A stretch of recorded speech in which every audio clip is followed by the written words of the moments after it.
Men are pigs. Seriously, you can Yeah, let's do get so in. much better than Bobby Kelsey. Let's get into this. Let me come on screen here for a second because we're going to dive into this one. I don't know how I'm going to label the thumbnail just yet, but let me just say it's probably going to trigger some people to come in here right away and go, oh, you hate strong women. Well, just give me a second and hear me out because I'll clear the air in the very beginning and then I'll show you the evidence. But what they do in this movie is so over the top, try hard feminist film, I guess is the best way to put it. Irrational feminist, let's put it that way. Irrational feminist film that they absolutely ignore the trailblazing successes of a real life female FBI agent. Instead, they credit her with what her male counterpart actually succeeded with. In a weird way, that is like camouflaged, like it's like it's like an anti-feminist secretly infiltrated the feminist film organization, and then they snuck this in there and they were like, yeah, look at this piece, some strong but then when you think about it, it's like, wait a minute, you ignored a real life FBI female, her, we're going to get into all this, and you credited her with what the male FBI did. Wait a minute, wait a minute. On top of that, it has no place in this movie at all because it's about Ted Bundy and his victims, essentially. I mean, it's about Ted Bundy and his deranged, boogeyman persona, which I did hear that in some old newspaper articles and stuff, but the way they did it was more like Michael Myers than it was anything else. There's actually a scene, oddly enough, where they rip off Michael Myers, and I don't know, when you think of Ted Bundy, I think when he was in his prime, I think with primetime TV, it was Ted Bundy, Jeffrey Dahmer, the Macy guy, John Wayne Macy, whatever his name is. So you got this kind of creepy, snatching women and doing whatever he wants. But he actually invaded some houses, broke into some houses, and when he was on the run after escaping jail, he brutalized this sorority house and I think injured like 3 or 4 women badly, and then killed like 2 or 3.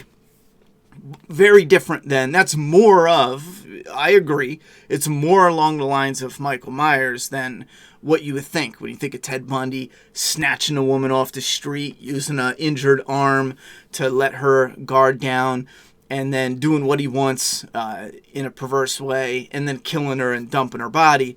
That's very different than going into a sorority house and just going room to room as an absolute massacre. In order to force in this female lead in the most ridiculous way possible, even in the very end, and I know I'm jumping right to the end because I want to show you this Boogeyman moment, but she wasn't there. The real life FBI agent wasn't there. That's not how the sorority girls were found. Now, me as a fan of true crime, I think that the most chilling is when it is done in the most realistic way possible. And when I'm watching true crime, like if I'm watching Ed Gein and it's an Ed Gein, I want his real show us he was babysitting children, found human skins hanging on his wall, a skin face in a lamp. Like, that's chilling shit. But don't say it's an Ed Gein movie and then give me Leatherface, Texas Chainsaw Massacre. Even though they're great movies, I would say, hey, Texas Chainsaw Massacre is a great movie, but it's a stupid Ed Gein movie. You see what I'm saying? Here, it's a Ted Bundy movie, but it's a very stupid and poor movie, period. Not only is the acting porn quality, I think we got the moment here. They take this FBI agent who was not there. In real life, she's a cop, and they show that early on. And they go, yeah, well, women can't be... The one guy comes in, real-life FBI guy. And this is what triggered me in the middle of the movie where I'm like, this acting is bad. But they have this moment with a real-life FBI guy, and we're going to get to that. And something happens, and I stood back, and I was like, wait a minute. Wait, that's not how I read it like 500 times before. I was like, oh man, it was the girl. It was the girl the whole time. And here it's not true. They just took his achievements and put it on her. But anyway, so this is a real life girl. In real life, she was at Washington State Police. Again, had her own real achievements. I think she made the real life Ted Bundy case. And in the movie here, the shit movie, they play it off like a couple of chauvinist police guys. Yeah, you know, like, we got to have a girl on the team because, you know, girl victims, they need someone to talk to. Am I right? But in real life, that was a real thing. They found it opened a lot of doors, and it was incredibly, what's the word I'm looking for? It was a blessing to have a female detective there in the crimes unit dealing with the Ted Bundy case, going one-on-one with the victims, because it was, understandably, it was easier for them to open up with a female officer. Again, understandably. And they mock it here when in real life it was a bonus and achievement. It was something that was actually good. Now, but again, I don't understand the pot shots when it comes to that. They try to connect it where she goes into the sorority house where she was never there, the real life character. She runs into Ted Bundy. And again, she makes all these, during the movie, she makes all these announcements like, I'm gonna get him. And in real life, it was like, yes, she was in the Washington case. But then Ted Bundy left and he went to other states. She's a Washington state cop, you know. He left. She wanted to be in the FBI. In real life, she doesn't get in the FBI until years later. In the movie, they kind of connect her to the FBI with another cop, because the cop comes in and he's like, yeah, I'm the FBI and I want to work with your best people. And of course, they're like, well, here's my son, you know, and he's all like, Dewey Doofus. I drew something on the board. I'm going to catch Ted Bundy. Literally, that's how they do it. And he's all smiles like a knucklehead. Everything is so corny instead of being a little more toned down and getting to the heart of it. Even if you wanted to show sexism in the workplace in the 70s, absolutely easy to do. Show it in the frustrating reality that it probably was for these women. But no, they do it in the corniest way possible. And then, the cop is just like, well, actually, I want to work with her. It's just so corny as shit. I got to go forward a little bit, because now, instead of an actual sorority girl coming home and finding her friend, if you listen to the real story, I'm going to pull it up here in a minute, but if you listen to the real story, it's chilling. One of the girls comes home, and a guy bolts down the stairs. He makes a break for the front door. She catches a profile of him, and then he's out. And that was Ted Bundy fleeing the scene. And the girl was like, man, knock, knock, knock to the head, the head person, supervisor of the house. And she goes, yo, a guy was just in here, and he ran, and it was creepy. And they started going room to room and doing investigations. And one of the girls just comes out of the room, drunk, looking, and stumbles up the hall. And her friend is like, I forget the girl's name, but she's like, Vicky? You know, I think it was like, Nikki? Is that you, Nikki? Yada, yada, yada. And she starts following her. And when she looks into the room, it's like a horror movie. One girl is crying, holding her face, blood's gushing. Another girl is dead on the bed, just like blood everywhere. It's horrific. The real story's chilling. Put that in the movie, and now we can see and kind of, because again, the family's hearing all this in court, hearing all this in the news, all the stuff, we can actually have empathy for what they're going through. How they film it here, it's just cheap and stupid and lame. and they got to get the female cop for whatever reason. And she's FBI now at the end of the movie, but they got to squeeze her in here, although she was never even there in real life. And because she was never there in real life, they have to have her go head to head with Ted Bundy, but it didn't really happen, so they got to work around that. And this is what they do. She comes face to face with him.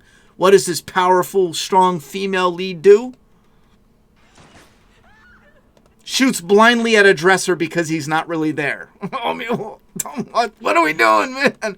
And then, this is what I'm talking about, where, what were you thinking? You needed to force her into the role. You build her up as a trailblazer.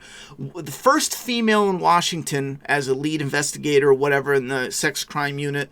And then you build her up as one of the first. And in real life, she grew up high in her ranks of the FBI, whatever they had going on. I forget what branch of what she was doing, but she was temporarily on the Ted Bundy case, I think later in the 70s.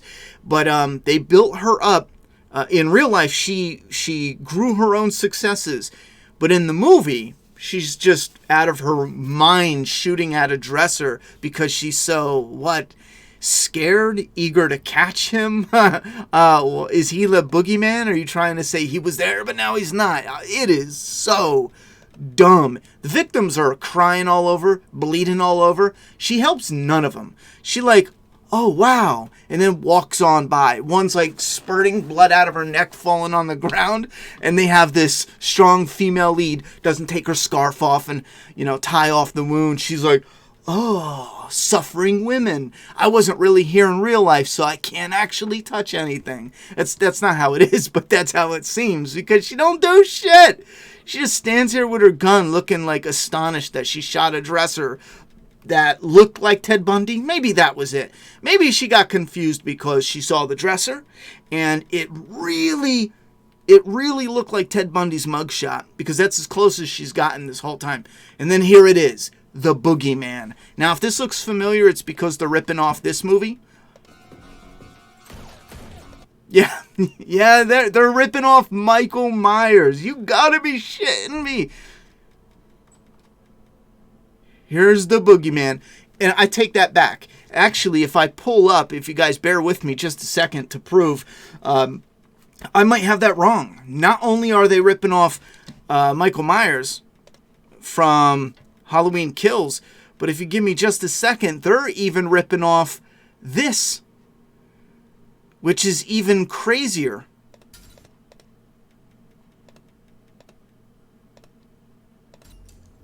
Yeah, they're ripping off this, where he just gets by them. He just gets by them on the steps. Wow. Wow. And look, different angles. Here's the real life FBI guy that was actually, we'll get to that in a second. But in the movie, the first red flag is where they're out to eat. And she was a cop in Washington. And obviously he, from the FBI, this real life Rossler or something, Rosser. I knew it was Ross something originally going into this, just because of watching old documentaries and whatnot. And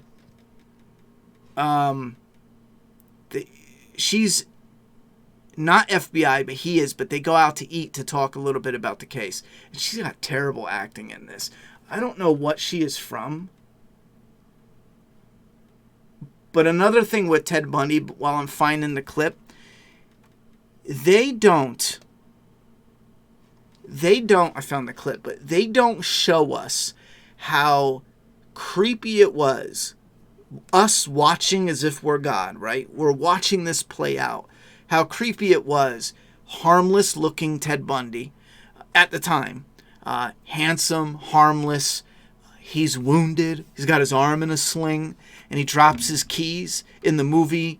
They do the keys. He drops his keys, and he's like, oh shit, and he's trying to pick him up, and the girl's not even, he's not trying to get her attention, but she sees, and she's a helpful, nice young lady, so I'll help you. Hold on, you're wounded, you got crutches, you crippled bitch. I'll get you your keys for you. So she grabs his keys, here you go.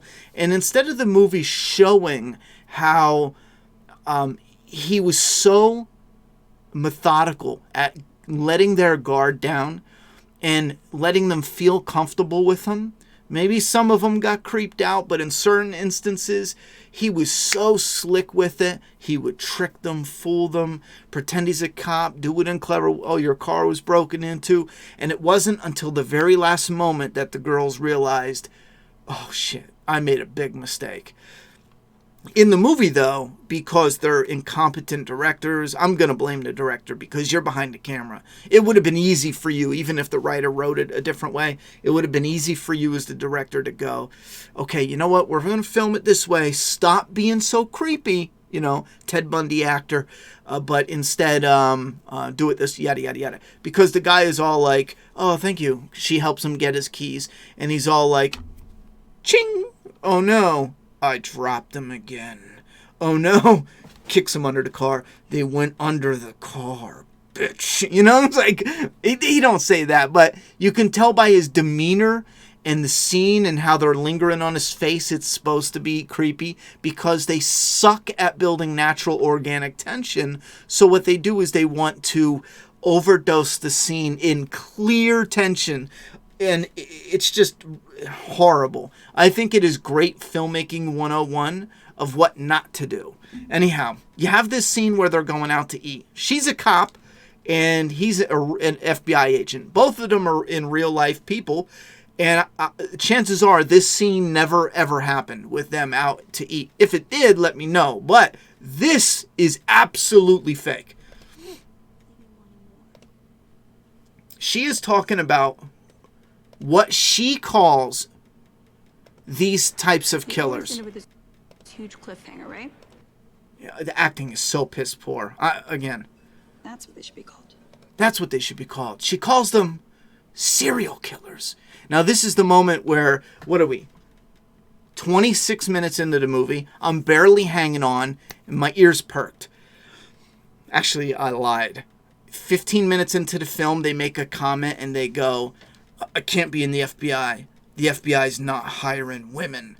And the thought hit me like, wow, that's really weird because I remember in one of these true crime, there was a female FBI agent being interviewed, and it was the early 70s. So that's weird. In the movie, it says, I think it was like 1972 or something like that.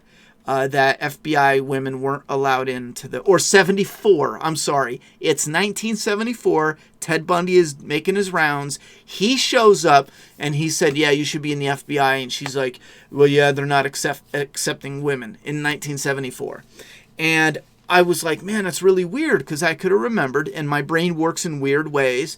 Texas Chainsaw Massacre came out in 74. Halloween in 78, and it was early 70s, pre-Texas Chainsaw. I don't know why my brain works that way, but it was pre-Texas Chainsaw that this FBI agent was talking about what she was doing, right?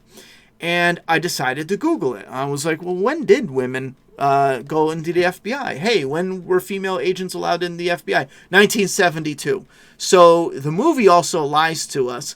Women started going into the FBI in 72. In the film, they say they're not allowed in 1974. This is a true story. There's no reason to lie about this at all. They could have easily said, my goal is to, now that the FBI has finally started taking women, it's only been 2 years, but my goal is, yes, I want to work towards the FBI. That would have been acceptable, but they have to outright lie. It's 1974 and they still hate women. So she can't join the FBI. I needed to explain that. But she's now sitting down with a real life FBI agent. And again, his name, because I know I had it before. Serial killer wrestler. I don't know why. I always think Ross. Wrestler. FBI agent wrestler. That's him in the movie. And he's the guy who, we'll get to it.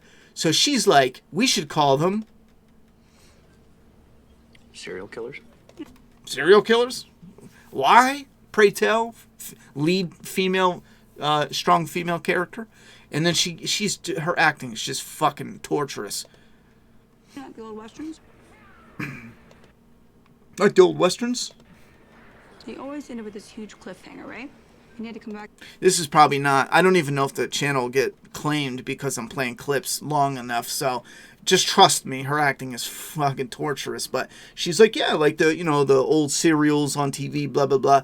They kill and they leave you wanting more and blah, blah, blah, blah. So she in the movie coins... serial killer, and that was I think that was the second big red flag. The first one I looked up and I was like, that's weird that they lied to us, and all the feminism stuff is like over the top, but it's 2022. It's jammed into everything. Still, yet people argue, no, it's not, when every other day it's Hulk is gay, Thor is gay, fucking who was it the other day? They were like, I forget. It's like everyone in comics is gay or bi or whatever now. That's just how it is, yet people are still sitting there like, you're crazy. There's no agenda for that. Just make good stories. That's my argument. I don't care who you do.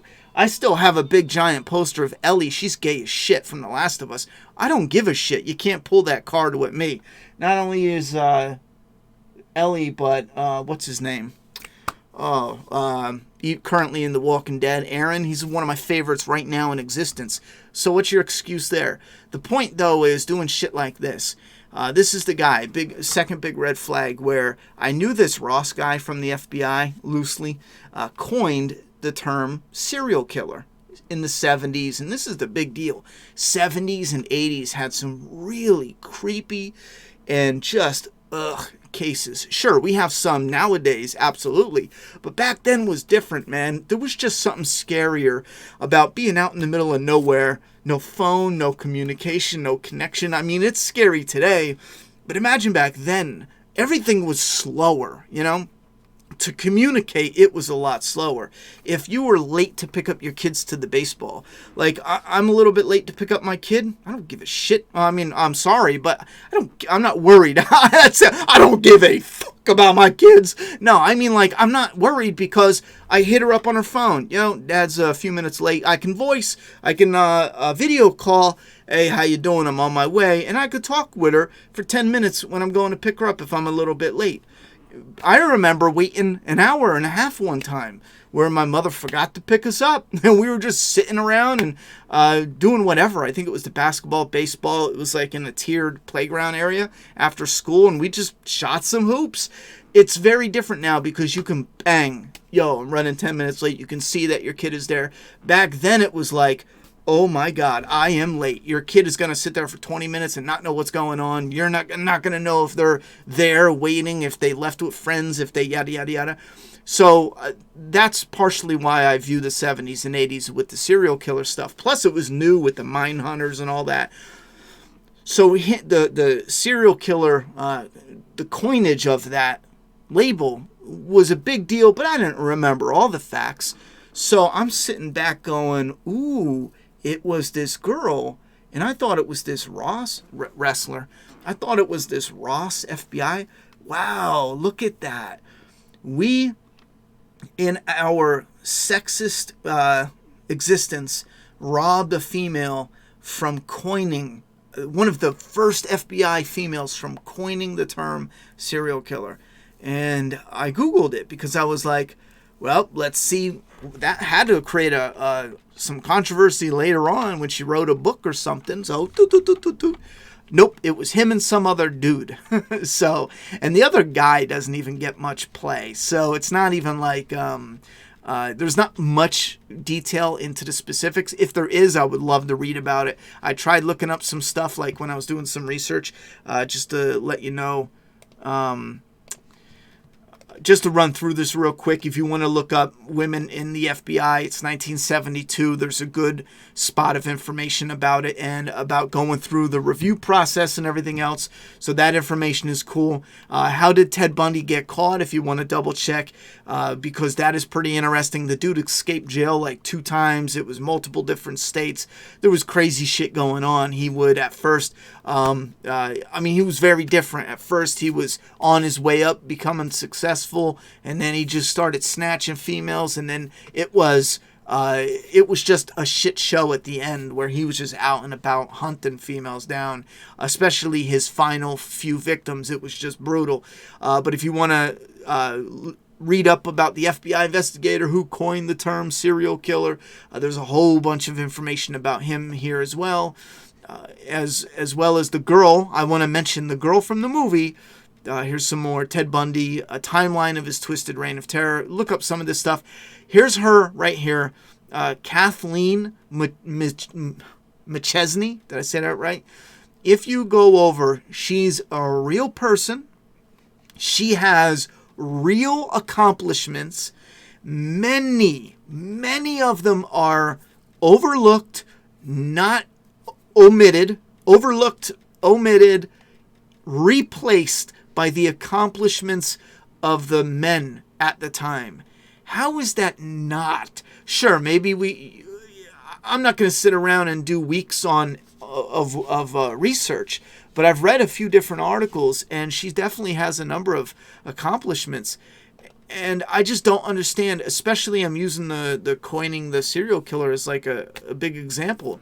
But I just don't understand the rationale and logic there. Why not focus on some of the things she did do? I mean, we could probably scroll down and there was one of them I did save. I thought I saved that had some of her accomplishments in it. I think this might be the same 2 articles, but you know what I'm saying. Where was she? Talent and gumption. Moved up the ladder quickly, became the first female agent to be a supervisor in the Los Angeles office. There she worked on several high-profile cases, including making sure police officers involved in the Rodney King beating cases were convicted. Again, a little bit of information there. She worked on those cases. This is all interesting stuff. I was the first to run for resident agent at Beach, one of the first field supervisors in the country, yada, yada, yada. She ultimately reached the 3rd highest position within the Bureau as Executive Assistant Director for Law Enforcement Agent Services, where she was responsible for the FBI's Training, Laboratory, and Criminal Justice Information Services Division, the Office of International Operations, and the Critical Incident Response Group. Sorry, big names in those groups, but Bureau at the age of 51. This is different too. She left to work with the Conference of Catholic Bishops. That came out of nowhere for me. They had recruited her to establish and lead its Office of Child Protection, for which she established protocols to put in use admits abuse allegations. So that's definitely an oddball thing that's there. But again, I was trying to do some more research to connect it with what they had going on in the movie, and it was difficult finding specific details.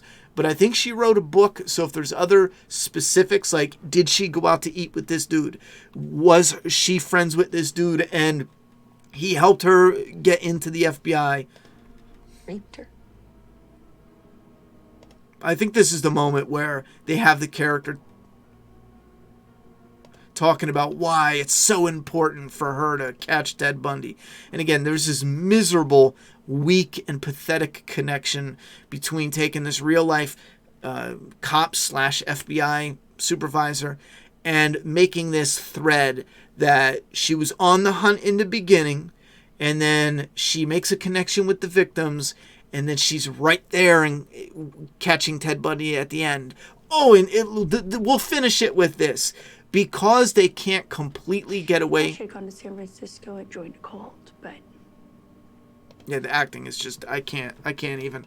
Because Ted Bundy is in real life, she has nothing to do with it. They do show him get executed. They do this. Oh, and what's with, someone tell me what's with this. In the movie, this is something I can't find any information on, but in the movie, he lives in the sorority house or next to it, and he rents a room there, and he's really creepy and suspicious, over the top. It makes and I don't want to get out of line because I can't find any evidence at all. I've watched parts of the trial, all different types of real stuff. I can't find any proof at all that he lived there and he was mad creepy to them, and in real life, no red flags shot up at all. It makes the victims in the movie makes the victims look like idiots. They go out of their way to make them look like morons. They find like really graphic and hardcore porn there, tied up, being abused and all this. And it's like, what? And they just rub it off as, oh, it's nothing, bro. So she leaves, and we get this. Yep, that's what we get. So you get the thread between the real life / movie FBI agent.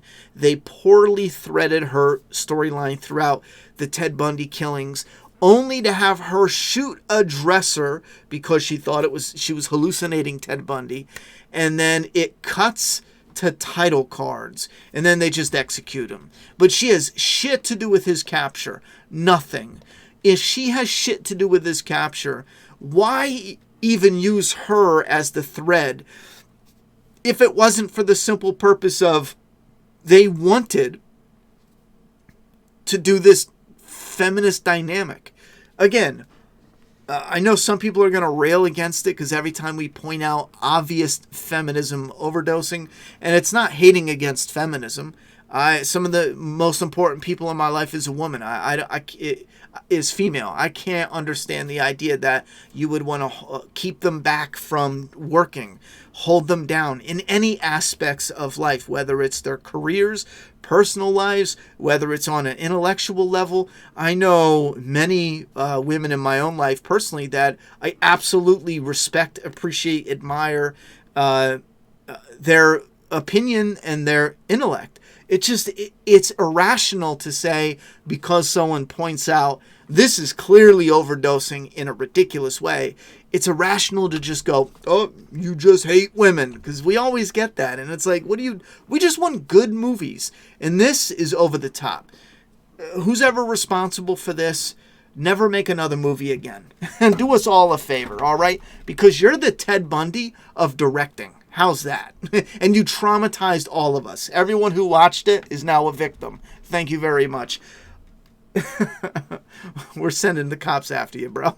Anyhow, I don't know. Anyhow, leave your thoughts and opinions. Please don't watch this movie at all. It is horrendous. You could look up some clips and see for yourself, but if you're interested in real life Ted Bundy and his crimes and his victims, or what the hell even happened, this is nothing even close to real life. It's fake. It's make-believe. Thoughts and opinions in the comment box. I'm done talking. It's your turn. Serial killer. Oh, stupid.